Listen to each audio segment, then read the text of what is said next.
I think I would tell them that there are a lot of myths out there about dual language learning, about learning two languages. One is that your child will be delayed. Another one is that your child will get confused learning two languages. Another one is that bilinguals are less intelligent than monolinguals. And another one that also relates to your example is that reducing to one language will improve a child's chance for success. As far as your child being a bit delayed, I think it's extremely prevalent. I think it comes from many different sources. I myself have had 2 pediatricians tell me this when they find out that we're raising our own children to be bilingual.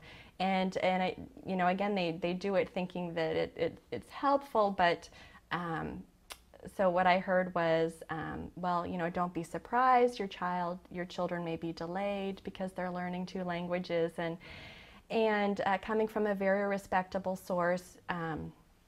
Parents, of course, are going to believe this recommendation. And interestingly, I've looked thoroughly both for professional reasons as well as for personal reasons, and there's really no evidence indicating that this is true.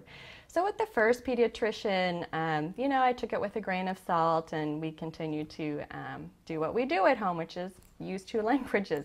With the second pediatrician, it was interesting because I actually then decided to say, oh, well, you know, this is actually my area of expertise. I've been studying this for a number of years, and here's actually what the research says, which is that bilingualism doesn't cause any deficit.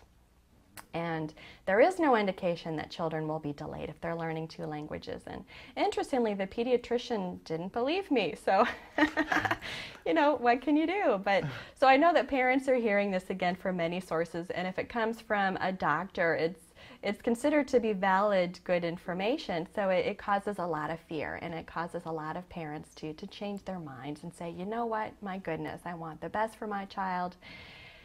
If I'm hearing that the best for my child is one language, then that means we're going to let the other language go, and that's very unfortunate because, again, there's no evidence indicating that that's true.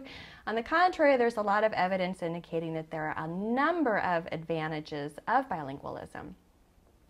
So that's the first one. The other one, your child will be confused. Again, it's a really prevalent myth. I've heard it even from parents who are themselves bilingual, even from professionals who are themselves bilingual. Simply, we can look at this question from a world context. More than half of the world is bilingual. In fact, in many places, people are trilingual, speak multiple languages, and confusion isn't a problem, and it's not a true issue here either. It's what I think people mistake as signs of confusion or in fact normal stages of learning 2 languages. Children who speak 1 language make a lot of errors. They're not signs of confusion, they're just a normal part of learning, right? And the same is true for children who learn 2 languages. Some programs where there's not a structure in which they're teaching children 2 languages, it's sort of haphazard. Well, the condition is confusing. And the last one, that reducing to English will improve a child's chance for success, we have to be very careful with that one because, again, there's no evidence indicating that's true.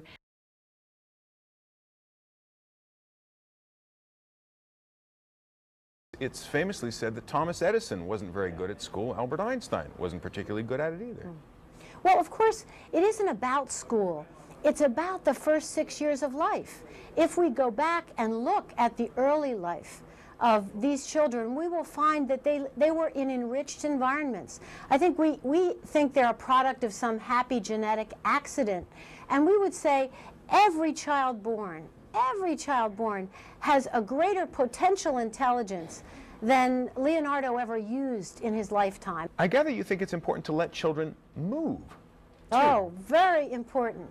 Very important. You know, if you think about it, a baby in utero is free. He's in that warm, aqueous environment where he can kick, he can even roll over, and then he's born into a world in which now he has one gravity pushing him down. He's in a big fat body.